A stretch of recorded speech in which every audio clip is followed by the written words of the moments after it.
As a former catcher, kind of talk a little bit about Henry Davis this offseason and kind of the strides that he's made behind the plate. What I loved about Henry Davis is he had a chip on his shoulder going into the offseason. People saying he couldn't catch. He's 1-1. He can catch. He's a guy that is relentless. He's ruthless in his work, and he put it in this offseason. He went out to Seattle in his spare time on his own dime to go work a driveline, change his swing a little bit, really made it more efficient, and it's more powerful. We've already seen what he's done in spring training. And then behind the plate, guys are loving throwing to him. That's the one thing I want to hear first. You know the ability's there. He needs time, right? You don't just show up and catch in the big leagues. Adley Rutschman was a complete fluke. You think about Joe Mauer, Hall of Famer, complete fluke. Posey, complete fluke. Guys don't get there that fast.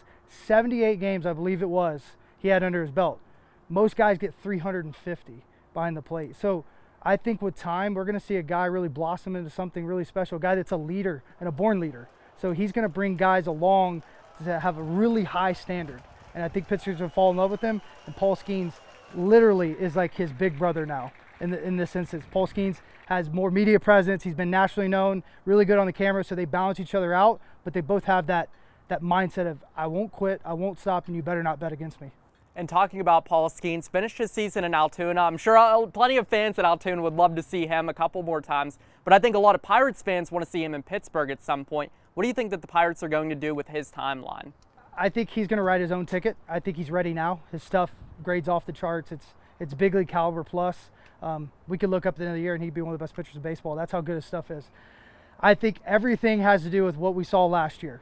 He threw about 5 or 6 innings. He needs some time. He just needs to build up that maybe endurance or that engine in the minor leagues, make his stops. But I say this, and I said this to you off air, you want him in April, you want him in October. I hope we're in October, we have that Bucktober, and he is starting. That's the key, because you don't want to overexpose him.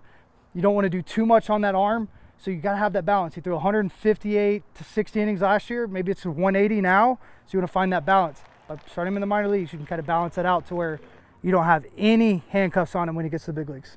And another guy that we might have to kind of keep an eye on when in regards to handcuffs is ONeal Cruz. Had that injury early last season. Kind of how has he been looking to you in spring training? He broke through the handcuffs very fast. He looks awesome, and he's relentless right now.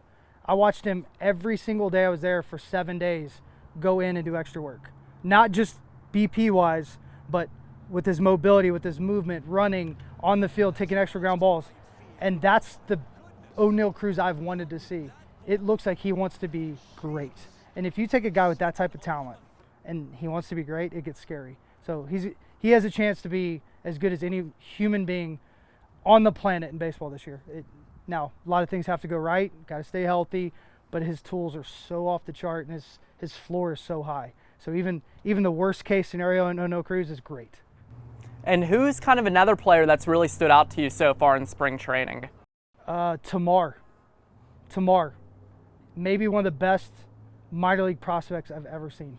And I don't give that credit very easily, but he stood out in a way I was watching practice and watching all the young guys, and I was like, that's Tamar. Whew, clean hands, easy movements, everything looks easy. And then he hits with his own natural way. And when you have that, and he had that hit tool, I just didn't realize how good his glove was. I mean, he's a gold glove caliber type guy, and he's slowed the game down, and he's grown up, which is weird to say for a 19-year-old, right? Do you remember being 19? Yeah. Right? Yeah. He's 19. He figured out, last year kind of who he was, who he wanted to be, and I think sky's the limit for him. I wouldn't be surprised if he's knocking down the door to get the big leagues this year. That's how talented he is. Awesome. Thank you so much for it. We appreciate it. Appreciate you, yeah. Appreciate it. Yeah, thank you. Very much. Yeah.